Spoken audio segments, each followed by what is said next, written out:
नमस्कार साथियों। हर जगह सियासत भारी है, कल तेरी बारी थी आज मेरी बारी है। मैं किसान आंदोलन पर हो रही सियासत और उसके नेतृत्व पर कुछ सवाल मेरे जहन में आए हैं और मैं उम्मीद करता हूँ और मुझे पूरा विश्वास है यही सवाल हर आंदोलनकारी के होंगे जो भी जगह जगह हो रहे आंदोलनों में शामिल हो रहे हैं। जितने भी किसान साथी खुलकर इन तीनों अध्यादेशों का विरोध कर रहे थे, जिन्होंने बिना किसी नेतृत्व के, बिना किसी दल के, बिना किसी समिति के, बिना किसी संस्था के या बिना किसी भी नेता के आंदोलन की शुरुआत करी थी और खुद खड़े होकर दिल से इस तीनों अध्यादेशों का विरोध किया था और पिपड़ी में लाठीचार्ज हुआ, लाठियां भी खाई। उसके बाद जो हरियाणा में सियासत हुई है किसानों के ऊपर, उस पर मेरे कुछ सवाल हैं जो मैं आपसे साझा करना चाहता हूं और मुझे उम्मीद और विश्वास है कि आप सभी उन सवालों का समर्थन करेंगे। साथियों, जब से पिपड़ी में किसानों के ऊपर लाठीचार्ज हुआ है, उसके बाद जो राजनीतिक गिद्ध होते हैं वो उठकर किसानों के ऊपर आकर बैठ गए हैं, मंडरा रहे हैं और उसमें जो दाव लगने वाला है वो किसी भी एक गिद्ध का भी अगर दाव लगेगा तो उसमें जो भी नुकसान होगा वो सिर्फ और सिर्फ किसान का होगा। मान कर के चलें कि जितने भी नेता आज किसानों का के ऊपर नेतृत्व कर रहे हैं, जो असल में नेतृत्व कर रहे नेता थे, जो लाठीचार्ज से पूरा संघर्ष कर रहे थे, उन सभी नेताओं को कुचल दिया गया है, उन सभी नेताओं को साइड कर दिया गया है और जो नए नेता आए हैं, जो राजनीतिक लोग हैं, जो या वाया राजनीतिक प्लांट किए गए हैं, वो सभी के सभी नेता प्लांटेड हैं, बाया प्लांटेड बीजेपी। और बीजेपी का एक खुद का इतिहास रहा है। आप खुद मेरी बात पर यकीन मत करिए, आप पुराने सभी के सभी आंदोलन उठाकर देख लीजिए। जाट आंदोलन का मैं एग्जांपल दूंगा क्योंकि मैं खुद जाट हूं और मैं जाट आंदोलन में शामिल रहा था। जाट आंदोलन भी किसान आंदोलन की तरह ही बिना किसी नेतृत्व के, बिना किसी नेता विशेष के, उनके बिना किसी आदेशों के चल रहा था। लोग अपने आप उस आंदोलन में शामिल हो रहे थे, जुड़ रहे थे और आंदोलन सक्सेसफुल भी चल रहा था। लेकिन फिर क्या हुआ, उस आंदोलन के दबाव को देखते हुए, उस आंदोलन की सफलता को देखते हुए सरकार ने एक प्लान तैयार किया। सरकार ने कुछ अपने ही मनगढ़ंत नेता या अपने ही प्लांटेड नेता वहाँ पर भेजे और उसमें नेतृत्व उन नेताओं ने छीन लिया, जैसा कि डिट्टो किसान आंदोलन में हो रहा है। जितने भी किसान नेताओं ने किसान आंदोलन की शुरुआत करी थी, वो किसान नेता आपको कभी भी स्टेज पर नज़र नहीं आएंगे जब से लाठीचार्ज के बाद किसानों का दबाव सरकार के ऊपर बढ़ा है। सरकार के ऊपर दबाव बढ़ा, सरकार ने अपने ही नेता, अपने ही लोगों को, जो पीछे से सरकार के आदमी हैं लेकिन फ्रंट से वो आज़ाद दिखते हैं, अलग अलग संस्थाओं से हैं, समाज सेवी हैं या कुछ हैं, लेकिन वो हैं क्या, वो संघ के हैं, वो बीजेपी के हैं, वो प्लांटेड हैं। ऐसा ही डिट्टो जाट आरक्षण में हुआ था। मैं पहले जाट आरक्षण को क्लियर कर देता हूँ। जाट आरक्षण भी ऐसे ही नेतृत्वहीन था, बिना किसी नेता के था, सक्सेसफुल था, सरकार पर दबाव भी बन रहा था। सरकार ने क्या किया, यशपाल मलिक को उठाया, यशपाल मलिक के साथ ही वार्तालाप की, यशपाल मलिक को मीडिया के द्वारा, पत्रकारों के द्वारा सरकार ने खुद हवा देकर उसको उस आंदोलन का नेता बना दिया। फिर क्या हुआ, उनको यशपाल मलिक को खरीदना उनके लिए आसान था, इसलिए उन्होंने यशपाल मलिक को नेता बनाया और नेता बनाने के बाद उसको खरीदा और आंदोलन विफल और बहुत से युवा साथियों के ऊपर केस दर्ज, बहुत से युवाओं की ज़िंदगियां खराब। आज भी दिलजीत सिसाए जैसे युवा ताउम्र की जड़ काट रहे हैं, सुदीप कलकल जैसे युवा नेता सज़ा काट रहे हैं, धर्मेंद्र जैसे युवा जो लॉ के छात्र थे सज़ा काट रहे हैं। ऐसे पता नहीं कितने, ये तो नाम हैं अपने सामने जो आ गए हैं, ऐसे पता नहीं कितने नाम हैं जो गरीबी के चलते हमारे सामने नहीं आए हैं, जो गरीबी के चलते आज भी जिनकी जमानतें भी नहीं हो रही हैं। ऐसा ही किसान आंदोलन में होने वाला है। और जो किसान आंदोलन में ये जो नेता आए हैं, जो आज दिख रहे हैं आपको, जो नेतृत्व करते हुए दिख रहे हैं, चाहे उसमें संदीप भारती लगा लो, चाहे उसमें योगेंद्र यादव जैसे लोग लगा लो, या उसमें कोई भी लगा लो। मैं एक तौर पर तो मैं महम के विधायक बलराज कुंडू को भी कहना चाहूँगा कि वो भी इस किसान आंदोलन के नेता नहीं थे। उन्होंने भी इस किसान आंदोलन को किसान यूनियन से छीनकर खुद हाईजैक कर लिया है।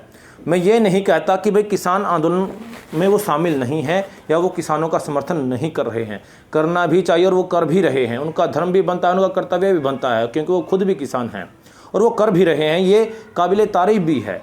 लेकिन पूरे के पूरे आंदोलन को जिस तरह से हाईजैक कर रहे हैं और पूरे के पूरे आंदोलन को जैसे खुद ही नेता स्वयंभू नेता बन रहे हैं, जो दूसरे अन्य नेता थे जो खुलकर सरकार का विरोध कर रहे थे और जिन्होंने शुरुआत इस आंदोलन की करी थी, उन नेताओं को दबाया जा रहा है। उन नेताओं के जो भी आदेश हैं उन आदेशों को तो सुना जा रहा है, लेकिन जब बात मीडिया की आती है, बातचीत करने की आती है, नेतृत्व की आती है, तो वहाँ पर खुद स्वयंभू नेता जाकर खड़े हो जाते हैं। बहुत से नेता आपने देखे हैं वहाँ पर महापंचायत के नाम पर वहाँ पर कुछ नेता बन गए हैं, और पिछले जाट आंदोलन से ही कुछ नेता निकल के आए हैं, भारती जैसे, और बहुत से ऐसे नेता हैं जिनका नाम आप हर आंदोलन में देखते हैं। कोई भी जन आंदोलन होता है वो नेता वहाँ पर जरूर खड़े होते हैं, चाहे वो जाट आंदोलन हो, चाहे वो किसान आंदोलन हो। कल को आप कर्मचारी यूनियन का आंदोलन देखोगे, वो वहाँ भी खड़े मिलेंगे। ये वो मेंढक होते हैं, बरसाती मेंढक होते हैं, जो बरसात होते ही निकल आते हैं और अपने आप को टर करने लग जाते हैं।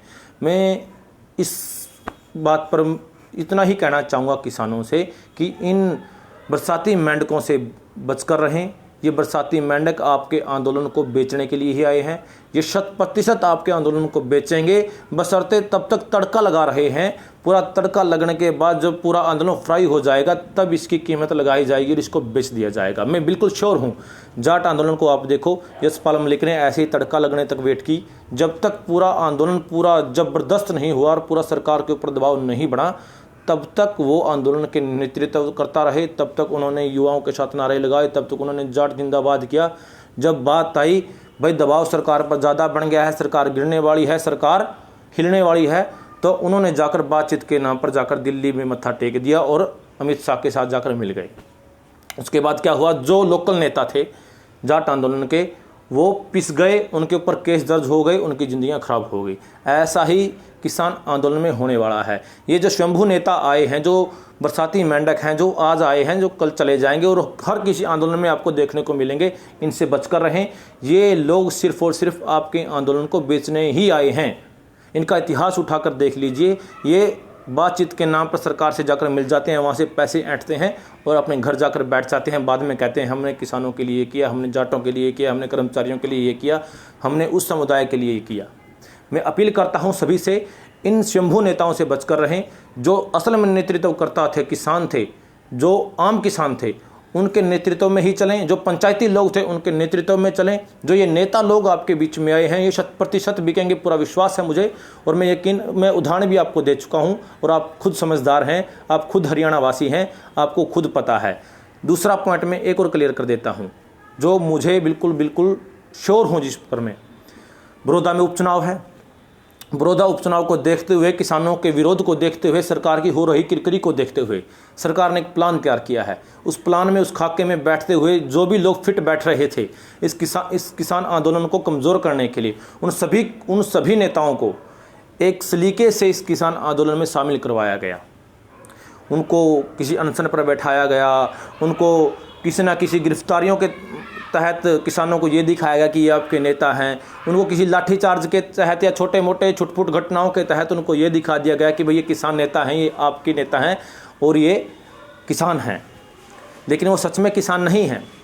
वो सिर्फ और सिर्फ इस आंदोलन का प्रभाव बड़ौदा में कम करने के लिए, बड़ौदा की जनता की वोटें बीजेपी के अगेंस्ट जो जाने वाली थी उनको बांटने के लिए सिर्फ वो नेता तैयार किए गए हैं, प्लांट किए गए हैं। मैं बड़ौदा की जनता से भी अपील करूंगा, बड़ौदा के किसानों से भी अपील करूंगा, इन वोट काटू नेताओं से बचकर रहें और मुकाबला जिन पार्टियों के मध्य है या जिन नेताओं के मध्य है उनको देखकर ही तय करें। और जो भी फैसला आपका मताधिकार है, उस मताधिकार का प्रयोग पूरे बुद्धि से, विवेक से करें और इन नेताओं से बचकर जरूर करें। ये नेता आपकी वोट का व्यापार कर रहे हैं। इन नेताओं ने आपकी वोटें बेच दी हैं। ये आपके विरोध की जो वोटें थी, जो बीजेपी के अगेंस्ट जानी थी या किसी भी पार्टी को जानी थी, चाहे वो कांग्रेस को जानी थी या इनेलो को जानी थी या किसी भी अन्य दल को जानी थी, उन वोटों को बांटकर अगर ये फ़ायदा किसी को पहुंचाएंगे तो मैं बिल्कुल विश्वास के साथ आपको कहना चाहूँगा कि ये सिर्फ और सिर्फ फ़ायदा बीजेपी को ही पहुँचाने आए हैं और 100% बीजेपी को ही पहुँचाएंगे। आप इन सभी वोट काटू नेताओं का इतिहास उठाकर देख लीजिए। ये शुरू से ही, पहले दिन से ही बीजेपी के एजेंट रहे हैं और बीजेपी के द्वारा ही प्लांट किए गए हैं।